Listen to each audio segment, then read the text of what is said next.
what we're trying to do here as well, I mean, this is the skullduggery part of it. We're encouraging you to go online, and all these are freely available, so you could print out your own copy. And we are encouraging you to do that, because the website has been set up to get Eugene's stuff out freely.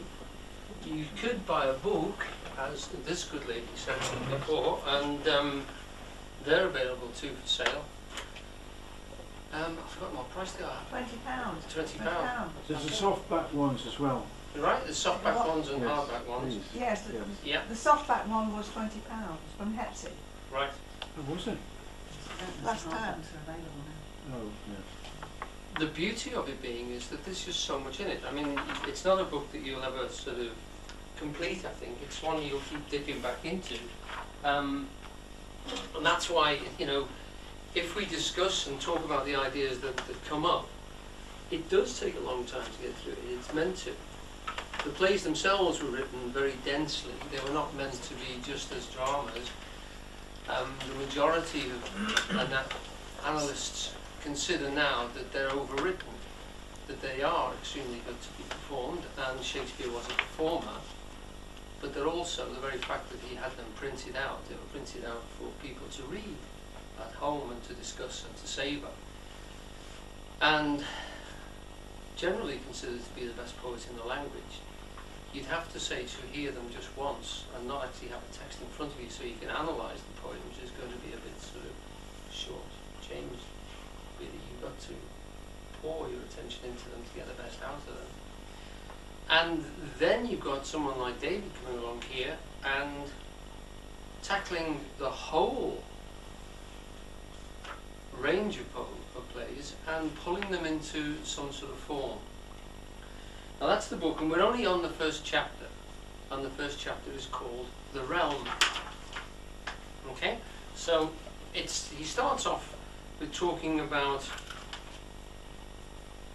the kingdom itself, the thing which has to be governed, because the book is called Shakespeare King Educator, and this was an idea that David discussed a lot with Eugene, which is the fact that Shakespeare is writing these plays as a form of reference to what is authentic kingship or leadership.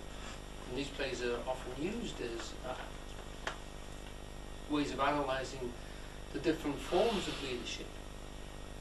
You can tackle them that way, and you can also say that, I mean, there's a very modern feminist writer who considers that all the plays by Shakespeare are to do with legitimacy. What is legitimate and what is illegitimate? And usually Shakespeare will give us, like a fairy story, several examples of illegitimacy and one or two examples of differing legitimacy, differing rightness or righteousness in any given situation. But he doesn't telegraph it to us. We have to find it ourselves. He may telegraph who the legitimate person is, but how and why they are legitimate is the problem which he sets us to tackle. In the kingship plays, it's quite simple. Who is the legitimate leader capable of running the country? But in the other plays, it's to do with who is the most legitimate lover, father, who is the most legitimate daughter, son, who is the most legitimate person in this particular situation. So we're tackling in all the plays this question of rightness and aptitude for a particular situation. And David is starting this whole tome by looking at the kingdom. And we've already started a little bit, and Denise has been very kind to research it by bringing forward a poem by Kipling which references something. But I'm just going to take you back, and having said we're not going to use these, can we go back to just page 4?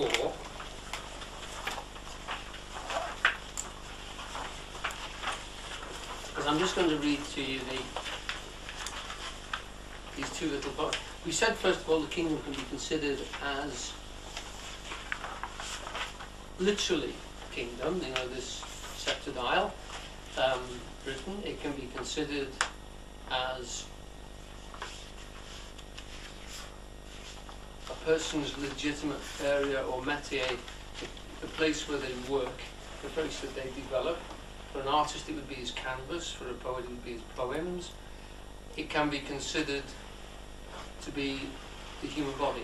When we talk about Hobbes talking about the great Leviathan of the state, and Blake saying that every man should be every part of the state inside himself, so that we've got this concept of being literally your own kingdom and marshalling yourself in that way, and we'll be looking at that again this evening. And this is the reference to the garden, and this is from Richard II, and in it there's a lovely old garden. Now we'll just go back and read this bit. Actually, it's always better if you chaps would come in and do a bit of reading. Would anyone like to read this little reference to the garden? Man or woman can apply. John, would you just read? Have you got a copy there in front of you, page 4? The top one, or The top one first, please, yes. Oh, what a pity is it, that he, the king, hath not trimmed and dressed his land, as we this garden. We at time of year do wound the bark, the skin of our fruit trees, lest being overproud with sap and blood, with too much richness it confounds itself. Had he done so, to great and growing men, they might have lived to bear, and we to taste, their fruits of beauty. Thank you. Well read.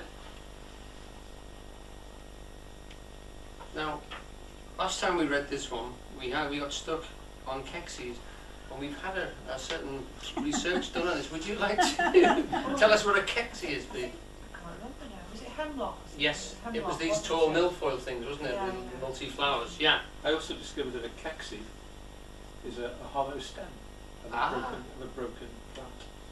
Right. Mm. So it's quite sharp and pointy and dead. Yeah. So, would you like to read just that little passage to follow up your The research? next little bit. The next one, please, yeah. The even mead that erst brought sweetly forth the freckled cowslip, burnet, and green clover, wanting the scythe, all uncorrected, rank, conceived by idleness, and nothing teems but hateful docks, rough thistle, kexies, burrs, losing both beauty and utility. Right, so both of those are referenced in this next poem. One particularly is directly referenced. Now Denise brought this in. This is a Kipling poem which I'm unfamiliar with, but you might know. And it has a direct references in it, so it's very apt to what we've been reading.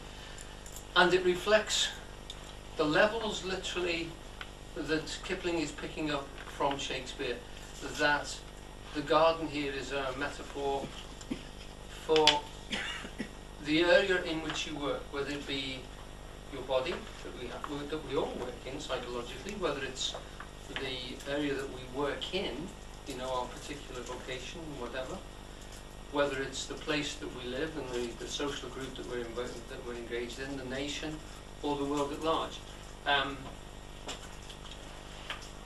We both just discussed the fact that with Kipling you can think he's a bit glib, because there's a very strong rhythm. There's a very strong rhythm in this one. And you slide along and you swallow the words without really analysing them. You do it again, as with Shakespeare. You need to read these poems because there's a lot more in them than comes across. So they come across like a ballad. And but with further analysis, you find that he is making references and he's making distinct points about the value, in this particular case, or the glory of the garden, it's called.